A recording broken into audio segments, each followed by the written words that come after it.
السلام عليكم أعزائي طلبة السنة ثالثة ثانوي.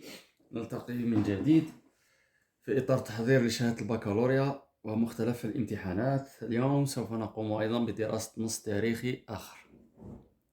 Donc on commence par la lecture et l'explication du texte en même temps. Didouche Mourad. Il commence à militer très jeune. بدأ النضال وهو شاب في أعز شبابه au sein du parti du peuple algérien في حزب الشعب الجزائري PPA en 1943. Dès sa sortie de l'école, il est ensuite militant du mouvement pour le triomphe des libertés démocratiques MTLD. Donc عند خروجه مباشرة من المدرسة أصبح يناضل في حزب آخر Mouvement pour le triomphe des libertés démocratiques MTLD. En 1948, il est détaché dans le Constantinois, c'est-à-dire envoyé à la région de Constantine à l'organisation spéciale OAS qui instruit et prépare ses membres à la lutte des armées, à la lutte armée. Donc التي قامت l'OAS, c'est une organisation spéciale المنظمة الخاصة التي قامت بالتحضير وتكوين أعضاء هذه الأعضاء à la lutte armée للكفاح المسلح. En mars 1950, après avoir échappé à la police française, عندما هرب من الشرطة الفرنسية qui déclencha une vague arrestation التي قامت بشن حملة واسعة من التوقيفات au sein de cette organisation ما يخص أعضاء هذه المجموعة organisation والحزب. Didouche regagna la capitale. Didouche donc ذهب إلى العاصمة la capitale Alger avec un groupe de militants dont العربي بن مهيدي مع مجموعة من المناضلين من بينهم العربي بن مهيدي. À la fin de l'année 1952 نهاية سنة 1952 le parti décide d'envoyer avec d'autres militants en France. Le parti décide de l'envoyer avec d'autres militants en France.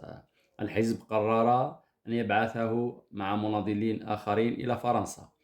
Il y assume les fonctions de responsable adjoint بحيث عينوه نائب مسؤول للمنظمة de l'organisation. À ce moment-là في هذا التاريخ في هذا الوقت les premiers symptômes de la crise des mouvements politiques patriotiques apparaissent et se développent.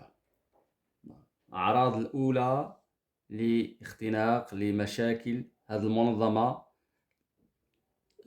بدأت تطفو إلى de cette organisation donc patriotique بدأت تطفو إلى السطح وتتطور.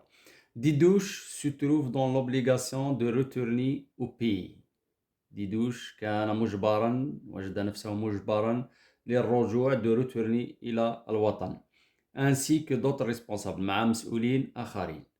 À Alger في الجزائر on décide la création du comité révolutionnaire pour l'unité et l'action.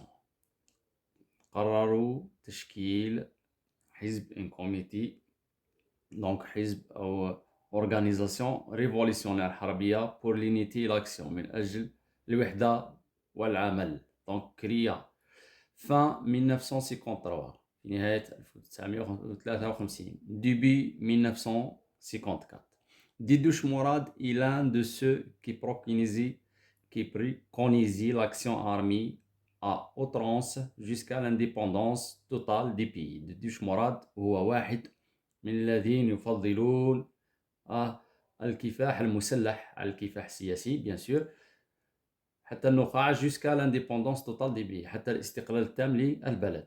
Il a participé à la rédaction de la proclamation du 1er novembre 1954. شارك في تحرير إعلان بيان أول نوفمبر 1954 de l'ALN à l'MP, donc ministère de l'information et de la culture, octobre 1974. Donc on passe aux questions.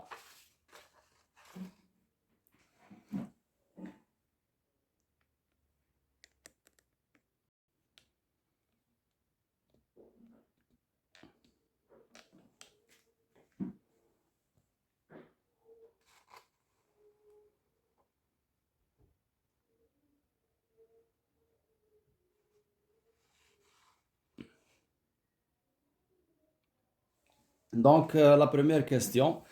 Dans ce texte, l'auteur parle de la Révolution française, la vie d'un militant algérien, la mort d'un militant algérien. الثورة الفرنسية, حياة مناضل الجزائري, موت مناضل الجزائري. Donc, automatiquement, dans ce texte, on parle d'un militant, ou bien de la vie d'un militant algérien, qui est Didouche Morad, bien sûr.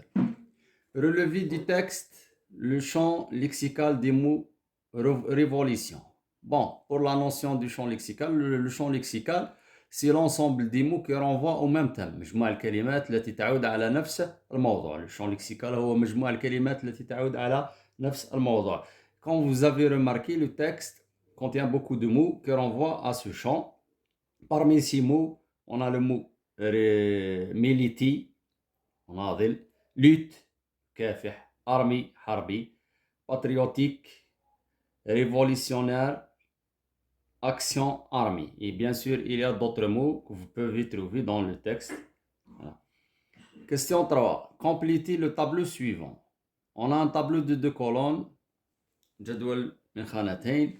Donc la première colonne, les dates ou bien repères historiques. La deuxième colonne, c'est l'événement et les actions. Donc on trouve ici les dates. Pour les dates, on trouve en 1943, à la fin de 1952, fin 1953, le 1er novembre, bien sûr, 1954. Donc, on va voir qu'est-ce qui se passe. Pour répondre sur cette question, bien sûr, il faut toujours transformer la phrase verbale à une phrase nominale. Donc, la réponse est toujours par une phrase nominale. Donc, vous faites attention à ce type de question, à cette question-là. Bon. En 1943, d'après le texte, militant du peuple algérien. Militant du peuple algérien. Du parti du peuple algérien. Donc, un militant du parti du peuple algérien. À la fin de 1952, décision de l'envoyer en France. C'est-à-dire, on parle ici toujours de Didouche Morad. Fin 1953, donc création du comité révolutionnaire pour l'unité et l'action. Quatrième question, 1er novembre 1954, rédaction de la proclamation du 1er novembre. Voilà. Donc pour la quatrième question, repérer du texte une phrase ayant le même sens que celle-ci. أجد ou bien أنزع من النص جملة لها نفس المعنى للجملة التالية. لها نفس المعنى للجملة التالية. Donc, الجملة. Le militant fait partie des Algériens. Le militant fait partie des Algériens qui encouragent l'action armée pour avoir leur liberté. المناضل ينتمي إلى الجزائريين الذين يشجعون الحرب الذين يشجعون الحرب للحصول على الاستقلال. c'est-à-dire يفضل طريقة الحرب للحصول على الاستقلال. Donc d'après le texte, dans le dernier presque paragraphe, Didouche est l'un de ceux qui préconisent l'action armée à outrance pour avoir l'indépendance totale du pays. Didouche est l'un de ceux واحد من الذين يفضلون l'action armée الحرب à outrance pour l'indépendance totale du pays الاستقلال الكامل للبلد. Question 5. Relevé du texte ou bien quel est le ton, j'ai changé la question, donc ici, quel est le ton le plus dominant dans le texte, quelle est sa valeur? ما هو الوقت الغالب على النص? Quelle est sa valeur? Bon, quand vous avez remarqué, le ton le plus dominant dans le texte, c'est le présent de l'indicatif, bien sûr, à valeur présent de narration. À valeur présent de narration, mais ça n'empêche pas que l'auteur a utilisé d'autres tons, comme on peut trouver le passé simple et l'imparfait, bien sûr. Mais le ton le plus dominant, c'est le passé composé. Question 7. À qui renvoie les Mussolini dans le texte? Donc, on a le pronom il, le renvoie à Didouche Morad, qui, l'organisation OS, ça renvoie à Didouche Morad. Donc 6, l'auteur marque-t-il sa présence dans le texte justifié? Donc c'est une question très importante, comme vous avez vu dans la première séquence. Donc on est en train d'étudier l'objectivité, c'est-à-dire contrairement aux subjectivités, c'est-à-dire que l'auteur est objectif. Il est objectif. Donc l'auteur marque-t-il sa présence dans le texte? هل هو موجود في النص justifié علل. Donc bien sûr, non, il est objectif. Il ne fait qu'informer لأنه لا يقوم إلا بإعلاننا بإعطائنا معلومات. On peut dire aussi l'absence des signes de subjectivité. ما عندناش les signes de subjectivité العناصر التي تبين الذاتية لأن الكاتب بكل بساطة هنا راه موضوعي objectif. Voilà. Bon, 8. L'auteur de ce texte vise à. Choisissez la bonne réponse. الكاتب تاع هذا النص يهدف إلى. ما هو الهدف؟ هدف الكاتب من وراء كتابة هذا النص. Décrire des personnes. وصف أشخاص. Expliquer des faits. شرح أحداث. Informer sur des faits. إعطاء معلومات عن أحداث. Donc automatiquement la bonne réponse c'est informer sur des faits. وبهذا انتهينا من